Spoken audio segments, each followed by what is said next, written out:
Update. A random girl has contacted me saying that my boyfriend of 2+ years violated her. What should I do about this? Original post. I've been with my boyfriend for 2 years. We live together and own a dog together. We love each other very much and get along like gangbusters. We are very intimate, like about 3 to 4 times a week, and my boyfriend has never ever done anything that made me feel even the slightest bit uncomfortable. He is very sweet, very loving man, and he has always stopped immediately during the act whenever I have shown even the slightest sign of discomfort. This past Friday, the two of us were out doing our own things as I went out to a bachelorette party. My boyfriend went to a party on campus at the university he attends. We talked Saturday and he told me the party was fun, but that nothing remarkable happened. Then this afternoon, I received a Facebook message from a girl who I do not know but who attends my boyfriend's school. Her message basically said that my boyfriend got her drunk at a party he attended Friday and that he subsequently violated her. She feels like my boyfriend is dangerous and wants to warn me that he is an unsafe person to be around. I have not replied to the message or asked the girl any questions about her story yet, and I'm not sure if I should or not. I know that I need to talk to my boyfriend about this, but I am not sure how to go about it. I checked his Facebook friends list and they are not friends, and I've never heard her name mentioned before by my boyfriend or any of our mutual friends. I am not sure whether or not I believe this woman, but I don't feel like I can totally dismiss this and forget it ever happened. So help me. How do I ask my boyfriend about this? Should I message her back? And if so, what should I say? What should I do? Now for the top advice before reading the update. You never know what people will do, even people you know very, very well. This girl may be stalk crazy, she may have a legit claim, or she may be manipulating you for some reason. Whatever the case may be, tread lightly. Write her back. Tell her to go to the hospital and get a kit done. She doesn't have to talk to the police, but the hospital will probably send them over. I was a crisis counselor in college for a while, and this is what happens. She can call one of those services and have someone go with her if she wants, but this isn't about her. Either way, she should do this if she's serious, and then tell you about it. Maybe you should arrange to meet her in person, so you can look this girl in the eye while she tells you about this incident with your man. When you're ready to talk to him, you know him at this point. You'll be able to read his face and body language while you hear him speak. Maybe you did this thing or something close to it, or maybe you didn't. You'll know more when you speak to him. Do you trust him to be honest with you, no matter what? You or he should possibly bring this to the proper school authorities as well. Is this girl in a sorority? I don't really know where this kind of thing would be handled. Maybe the police if she's a crazy person, just so it's on record. I'm sorry you're dealing with this. You're going to have to do a lot of trusting your gut on this one, and that's incredibly hard. It might take you a long time to get over the seed of doubt that's been planted. I hope things work out for the better. I'm on board with the idea of telling her to get a kit done as well. I would definitely minimize contact with her though, and certainly don't agree to meet up with her. The best advice I would give otherwise is to seek advice from a professional on how to approach the situation. Collectively, Reddit may be very smart, but you need some pretty specific wisdom to handle the situation well, and are better off seeking it from someone with the proper training. Got her drunk at a party he attended Friday and that he subsequently violated her. Sadly, got her drunk and forced her usually translates as she got drunk, had consensual hookup, and then felt ashamed in the morning. Edit. I will post an update Thursday or Friday depending on when I have time. Thanks everyone. Now for the update. First of all, I want to thank everyone for their responses. I read every response and message and took all of it to heart. Here's what happened next. The morning after posting, I showed my boyfriend a message. He denied everything, but I could tell right away from his body language that something had happened between him and a girl. I asked him if he was okay with me talking with a girl in person or contacting the host of the party to ask about the girl's story. At first, he was really reluctant to let me investigate further, but after a while, he seemed resigned to the fact that I was going to get to the bottom of this one way or another. He told me that he understood why I was worried and that he was okay with me doing anything I could to set my mind at ease. I took that as a good sign and called the host of the party, who really didn't tell me much, just that my boyfriend and a girl were both there. I then arranged an in-person meeting with a girl. I met the girl for coffee. Once she was in front of me and I asked her face-to-face about whether she got a kit done, she changed her story. A lot.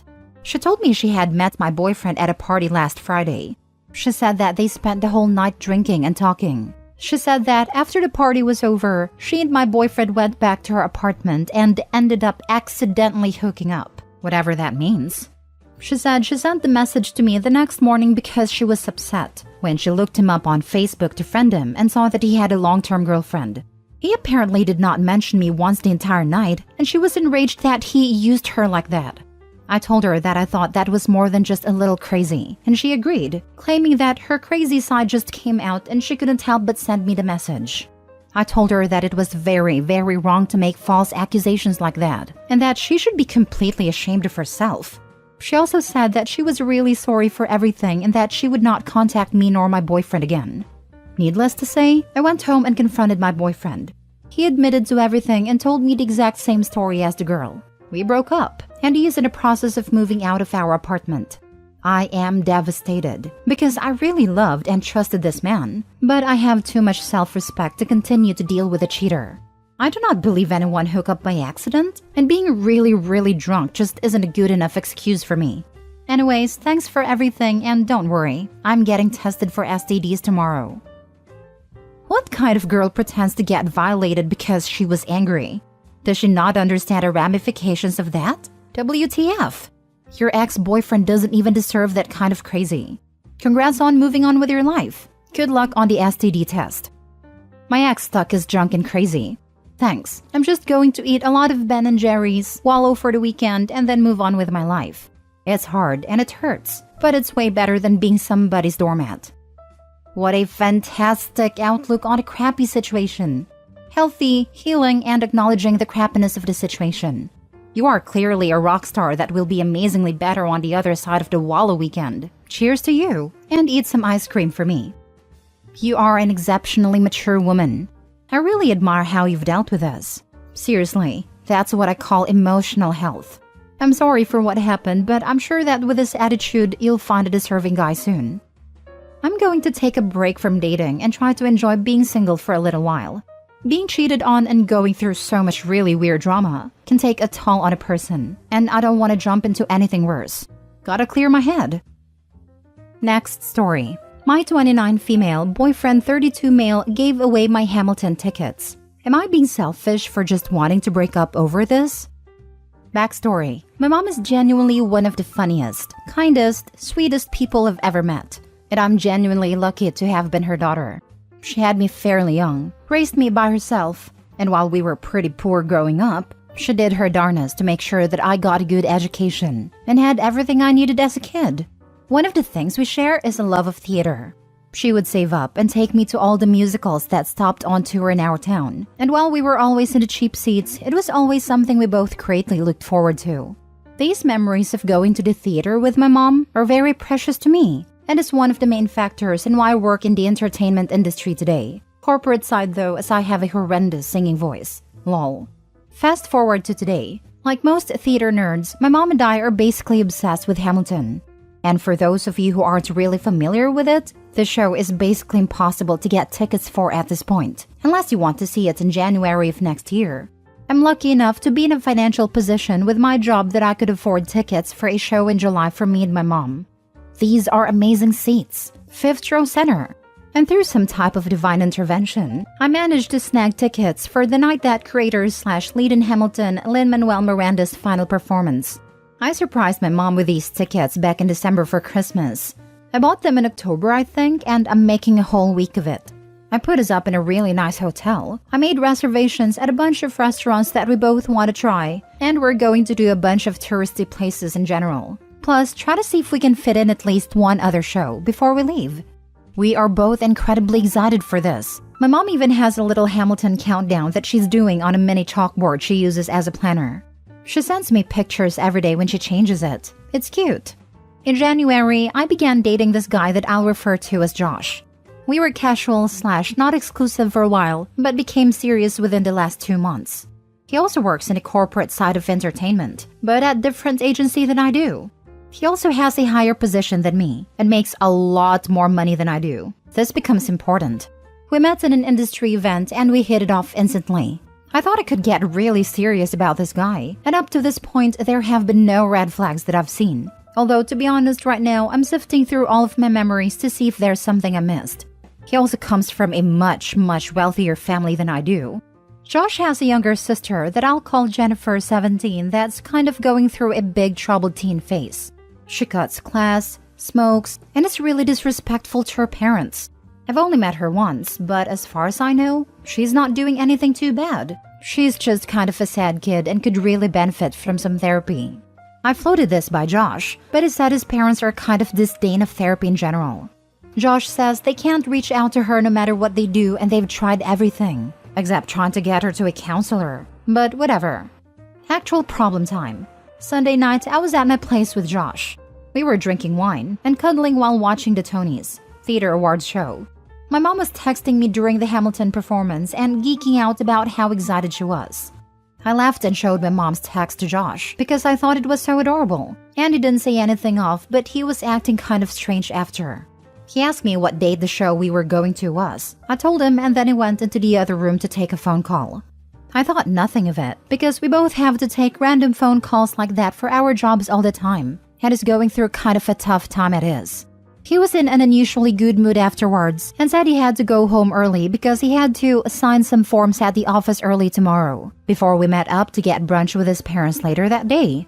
Again, nothing too unusual and pretty common with the both of us. He picks me up at work for the brunch with his parents, and again, he's in an unusually good mood. I ask what's up, and he says vaguely that things are going well at the office and this deal he's trying to make is finally going through. I don't really press for info because we both try to avoid work topics, partially due to work stuff being fairly banal, and partially because we both have to sign some pretty gnarly NDAs a lot of the time. And this is only my second time meeting his parents, so I'm still a bit nervous about brunch. We get to the brunch place, and the first thing his mom does when she sees me is give me a huge warm hug and profusely thanks me for my kindness. His dad also gives me a huge handshake and thanks me for helping out with Jen. I'm kind of WTFing because I have no clue what they're talking about. I ask what she means, and she says for giving her the Hamilton tickets. I turn around to Josh and he just had this big grin on his face. Guys, that time my boyfriend was away talking on the phone for business, he was actually on the phone with Jen, promising that I would give her my Hamilton tickets. I was so thrown off by this that I kind of not very tactfully, I admit, say how I had no clue about this. Josh looks angry, and his parents are equally thrown off. But instead of getting mad at Josh, his mom just says, "Well, you can still give them to her though, right?" And they all look at me like I'm supposed to just agree with this.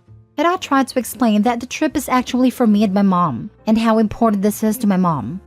All three of them start going on about how Jen is super excited about this, and that this is the first time that she's not been mad / expressed happiness to them in a while. And that's how the next half hour goes basically, until the parents leave, mad, and the dad calls me a selfish cow. I'm so flabbergasted that I just sort of put up with it, but I could barely get a word in. Josh and I go outside a brunch place and he starts screaming at me about my selfishness, and how Jen is going through a much harder time than they thought. He wasn't very clear on this, so I'm not quite sure what it meant. And that I'm being childish because it's just a musical. I hate having arguments in public. Also, this is one of my favorite brunch spots and I wanted to be able to come back without being embarrassed, so I wasn't really engaging. He eventually called me the C word and then left in his car, which is awkward as hell because it was valet parking, so he was just kind of stewing by the valet stand while I was waiting for my Uber. Later that night, I texted him saying while I wasn't giving up my tickets, there are still some available on that date. However, they cost about $2,500 due to ticket scalpers jacking up the price. Believe me, this is not a problem for either the parents or my boyfriend. He literally just bought a $3,000 watch for funsies last week. But the only response I got was that was an exorbitant fee, which I agree, but not the point he refuses to pay. And that he didn't understand why I couldn't just give the tickets to Jen. I also got texts from both his parents pleading with me to give the tickets. And also they forwarded an email to me that Jen sent to Josh and her parents, thanking them for the surprise. Apparently, she's also obsessed with Hamilton and this is making her year. Also, we live in LA. Do they also expect me to give up my plane ticket / hotel? What was their game plan here? Look, I completely understand wanting to help out with Jen, and I feel really bad that apparently her family's filled with weirdos. But this has been also baffling, and the entitled behavior they displayed is a massive turnoff. I am not giving up these tickets, but I also kind of want to cut my losses here. The attitude Josh displayed towards me outside of the brunch place was very unpleasant to say the least. And he knows how disrespectful I find being called a C-word, so I'm of half a mind to just break up with him. He knew I had these tickets for a while, and I don't get why he decided to do this now at all. But should I contact Jen and explain it all? I just saw that he made a really excited post on Facebook about it. I'm not friends with her, but I'm friends with my boyfriend and I liked her post.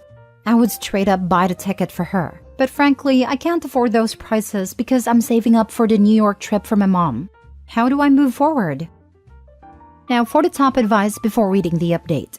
This is really bizarre and I think you should break up. I'm super confused though still, as I'm sure are you. Who would think this was a reasonable way to go about things in a million years? I really don't understand how we can see texts from OP's mom freaking out with excitement about going to see this show and immediately think that the tickets are up for grabs. What a narcissistic a-hole. No wonder Jen is having such a hard time. She's being raised by narcissistic a-holes like these people. I genuinely feel bad for Jen. I didn't go into detail about this because my post was already way too long, but the email I was forwarded made me cry. She's having a really tough time as being a teen girl in LA sucks. And the Hamilton tickets made her feel like she was actually being listened to / understood by her parents. This is all messed up. So, they not only gave your tickets away, but they didn't even tell Jen it was from you? They just took credit for it? She thanks them several times, so I'm fairly certain they said it was a gift from them. There's no way I'm giving up the ticket still, but frankly, after the limited interaction I've had with her parents, I can definitely understand why she's acting out. Now for the update. Yeah, I'm typing up an email dumping him right now. Normally, I think it's better to meet up in real life for things like this, but his behavior both during and outside brunch was scary, and I would prefer not to be alone with him right now. Maybe that's paranoid, but better safe than sorry. I think this is one of those situations where everything was so crazy, and they were acting like this is totally normal behavior, that I thought I was the insane one.